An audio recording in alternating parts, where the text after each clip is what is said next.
Hey everybody, my name is Jason Bent and I am a Harvey owner. I've owned my G700 for about a year now, and in this video I'm going to walk you through some of the basic features and answer a lot of the most common questions that I get on my G700 since posting about it on my various social media outlets over the past year. So to start this off, I'll just kind of do a quick overview of the machine. As you can see here, it's not like traditional Cyclone machines. This machine does run on 240 volt and it is a 2 horsepower dust collector. I'll give you some rough dimensions real quick for the purposes of this video on the machine, but you can find all of the detailed specifications on the Harvey website. The overall height of this machine is 34 inches. The approximate depth on this machine is about 25 inches. And the approximate width of this machine is 57 inches. One of the common questions that I've actually received is what the overall height of the inlet is, and the center line is right around 12 inches. In this compartment right here, this is where the bags are actually housed for the dust. And then over here on the far side, you have 2 filters, and these 2 knobs right here are how you go ahead and clean those filters. A very non-scientific way of how this machine operates is the dust and everything goes into the machine, comes through these 2 cylinders on top where they are spun around. The larger material goes into the first bin, the finer dust goes into the second bin, and then anything not covered will then go over into the filters, and you can clean out the filters over here on the far side of the machine, which I will show you in this video. If you want a better explanation of all the science and everything that goes behind these machines, again, you can reference the Harvey website. So now what I'm going to do is actually address some of the more common questions that I've gotten about the machine, and as we go through this, you'll get to see different aspects of each one of those questions, and hopefully it gives you a better understanding of this machine and help you make that determination on whether or not you should purchase one. So starting from the far left, we have our pressure gauge, we have our indicator light, and we have our digital display for the VFD. This indicator over here is very good for letting you know maybe if there's too much stress on the machine, too much pressure, if you have some sort of obstruction, I can quickly reference this gauge and see if there's an issue with the machine. The machine is equipped with an overflow sensor. This light will turn on once the bags get too full, and it will actually shut off the machine. So you do have the ability to adjust the power, therefore adjusting the CFM on this machine. And me personally, I always have it on 75 because I'm running it on permanent ductwork and I just want max power at every machine. However, if you did need to scale it down, you can do that using this knob, and you're able to set whatever hertz setting you need. We have a power button here for on, power button for off. This machine does come with a remote, and since the VFD is programmed to start with a remote, it starts with the remote. It does not start with the buttons on here. And then finally, we have these 2 buttons here, a hand and an M. And it does say right below it, caution, do not use these buttons unless directed to do so by a technician. I want to point that out because my son came in here one day and started pushing those buttons, and I had to reprogram the VFD. And that's not a fun task, but it is possible. I went ahead and removed my ductwork that comes out of the machine. The inlet size is a 6-inch inlet size. So I have 6-inch coming out of the machine, and I wanted to show you guys this filter that's built into the inlet, and that's very handy because it stops large things from going into the machine. As I mentioned before, I do have permanent ductwork. I use NordFab on my machine. However, it is not required for this to be permanently duct into a system. Now, the reason I bring that up is because the machine comes with this. This is a 6 down to a dual 4Y that comes with the machine, and actually comes with a piece of hose because this machine is shipped to you to be used from tool to tool. I just decided to permanently duct. So that's a very common question that I get. You can do either one. Furthermore, as you can see, they also send this cap where you can actually hook a 2.5-inch hose up to it as well. I really wanted to add that part in there about the pieces that they actually send with the machine. A lot of people that have watched my video over on my channel, they were under the impression that you have to run this to permanent ductwork because of the way that the machine is designed, and that is absolutely not the case. You can run this with a flex hose from tool to tool. And I actually know multiple people that are doing that do not run it on a permanent duct system. By far, one of the most common things that I've been asked is what the process for actually changing out the bags is. The first step is to turn these 2 knobs here. That just opens up the door. Then within inside of this unit, you have this latch that pulls down, and then I can simply pull the bags out. As you can see, there are 2 bags, the larger bin, and then you have the smaller bin with the smaller bag. And the difference between the 2 is, I'm sure you can probably see here, some of the larger chips and dust. And then over here on this side, we have a lot more of the fine dust. There's a little bit of a mix, but the majority of it is a lot of the finer dust.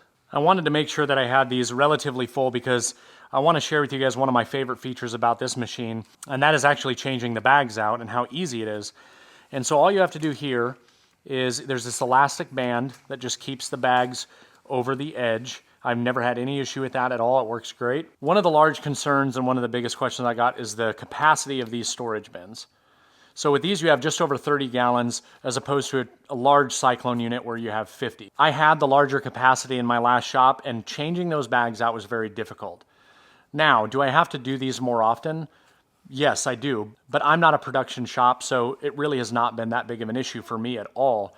Typically, I'll just change these out before I start a new project. But because it's really, really simple to do, it's really not that big of a deal to me. So I'm going to share with you guys what I actually do when I change these out. So the first thing, obviously, is I'm going to take out my large bag.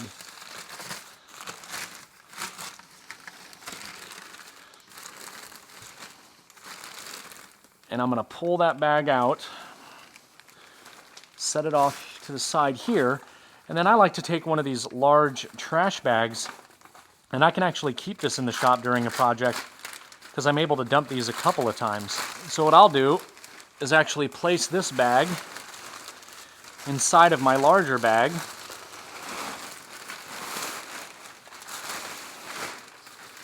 and then I can just flip the bag over and dump everything out as I pull it out.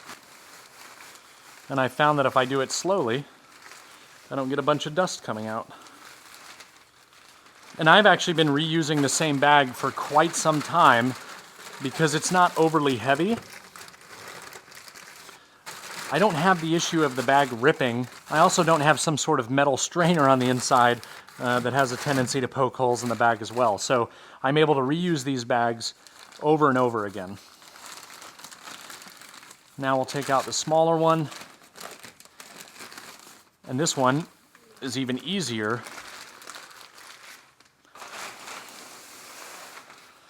to empty out, but I just follow the exact same procedure. Place it in my larger bag.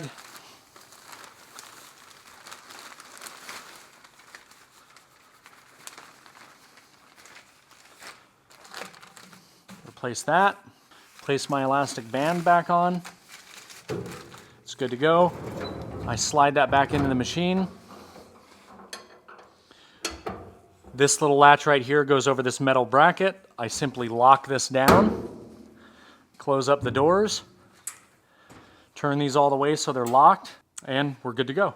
The next thing I'm going to show you is how you actually go about cleaning out the filters. I do kind of have a tight space to work with, so I'll try to get the best camera angles that I can. But this is also something that I do regularly and that I would recommend people do regularly.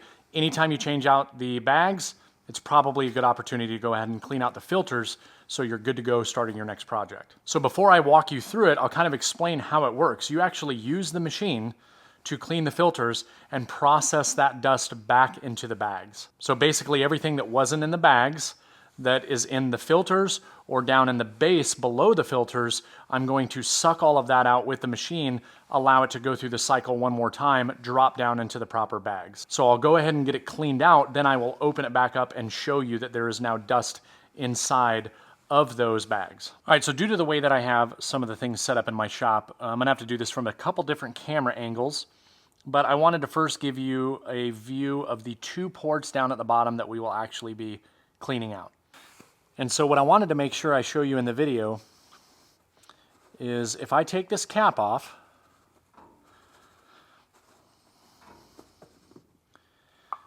as you will see, there's some dust built up down in the base of that filter. So I want to make sure I actually get all of this out, this fine dust, and as well as pleating the filters, and you'll see some of that starting to come down, and make sure that I get everything cleaned out real well. And I'll do it for both the front and the back. And the way that we do that is we take a flex hose and we place it over the machine, we turn the machine on, and we turn the pleat to get it cleaned out.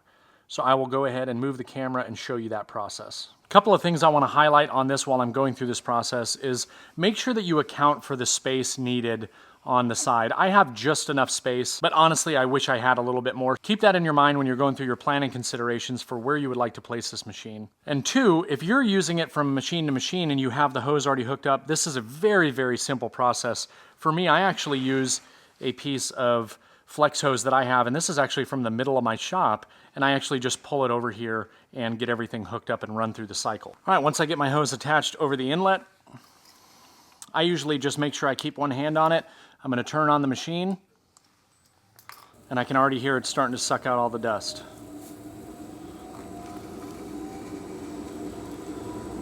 As it gets going, I start to clean off the filters, and I give it about, I don't know, 10 to 15. Sometimes I like to switch it up and go the other direction about the same. After I let it run momentarily.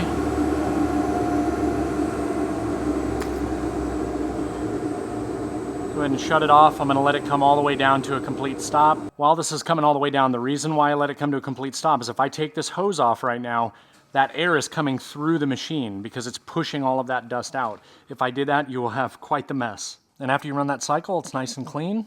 And so you'll do that to both. Okay, so as I mentioned, I actually want to go ahead and open this thing up so you guys can see there was actually quite a bit of dust in there because I don't think I cleaned it the last time I started a new project. It cycled all of that dust back into the machine, and now this will just be a part of the next dump once I go and fill it up again. So another question that I get constantly is about the noise, and everybody wants to know if it is actually as quiet as they say it is. And so what I've done is I've used this decibel meter. I've used a couple other decibel meters. They all seem to get right around the same results. So what we're gonna do is it's just an app on my iPhone. As you can see, it's picking up my voice right around 72, 73, kind of peaking. So that's just typical conversation. So now let's go ahead and run the machine, and I'm gonna start running the machine on full power, and then I will drop it down to the minimum power. So let's go ahead and start this thing up. Okay, so that is at full power, and I'm just talking normal. And as you can see, it's peaking around 74 to 75. So even with the dust collector running at full power, I'm able to stand and have a conversation with somebody that's in my shop. So let's go ahead and turn it down to the minimum power just to give you an idea of how much quieter it is when it's on the lowest setting. All right, so the first one was at 75 hertz. This is now on 40 hertz.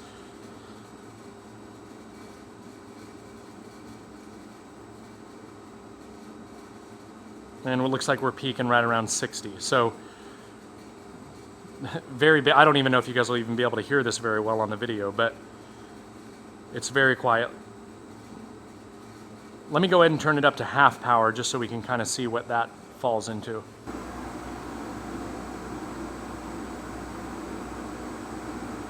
All right, so peaking around 68, 69, we have it on the 60 hertz setting. It's a little bit more than half, but I just added this one in here so I can kind of give you an idea of the different ranges in terms of noise. So as this is powering down, again, I'll just give you a quick example. So even when I'm talking, it's peaking around the 74, 75 mark. So to give you some sort of basis of just how loud it is, it's basically conversational loud, like a typical conversation. So I just kind of want to make that clear. That's not a super scientific test. It's using an app on my phone. Like I said, I've used multiple different apps, but it's a really good indicator to show you just how loud the machine is in comparison to something else. Now, the other thing that I do want to make clear is that depending on the type of ductwork you have or other factors in your shop, the size of your shop, the height of your ceilings, all of those things play a role into how that sound is going to travel in that space. So my shop is 20 by 30, and I have just over 9 foot tall ceilings. So if that gives you a general idea, I do have drywall, I do have insulation behind the drywall. It's a standard garage, I have concrete floors. I honestly believe that the noise volume alone is enough to make it a very strong contender if that is a concern for you. The biggest factor that I started looking at this machine is actually this topic. I live in a community with an HOA, the houses are relatively close together, and my shop is now back in my garage, so I didn't want to disturb my family and I didn't want to disturb my neighbors, and Honestly, you can't even hear the dust collector inside of the house when it's running, and you can't hear the dust collector outside of the shop when it's running. So for me, it was a win-win. There's two other things that I want to cover, and that is, one is the mobility. The machine is a very, very mobile unit, and I'll go ahead and throw a clip here when I actually unboxed this and moved it around the shop. It does have wheels. It is extremely easy to maneuver. It does have some adjustable feet on it as well, so if you do decide to keep it in a permanent location, once you get it to that location, you can adjust those feet, and it'll do a very good job of keeping it in place. And to close this video out, I will briefly discuss the CFM experience that I've had in this shop, and that is I'm getting just over 700 CFM at all of my tools, every single one of my ports, to include my longest run, which is about 26 feet or so, and that's a drop down to my CNC. It is able to get everything from my CNC when I have my dust boot on my CNC. So the performance of it has been fantastic. And to make it very clear, your performance of the machine is highly dictated by the way that your ductwork is laid out, the type of ductwork that you have. There's so many factors that go into CFM. As I stated in the beginning of the video, I've owned this machine for about a year, and everybody wants to know, do I regret my purchase? Do I wish I would have gone with something else? And the answer is absolutely not. I'm extremely happy with it. The noise level alone is more than enough for me to be happy with the machine. It has plenty of CFM for the machines that I'm running, for the type of woodworking that I do. The footprint that it takes up is much smaller than the previous Jet 3 horsepower unit that I had. But overall, I have absolutely no regrets. I love the machine. If you guys want to find out more information about the Harvey G700 or any of the tools that Harvey offers, you can definitely go check out their website. They've got lots of really cool stuff. And if you're looking for a larger gyro air, they actually have two larger models than the G700. I hope you guys found this information useful. Thank you for watching.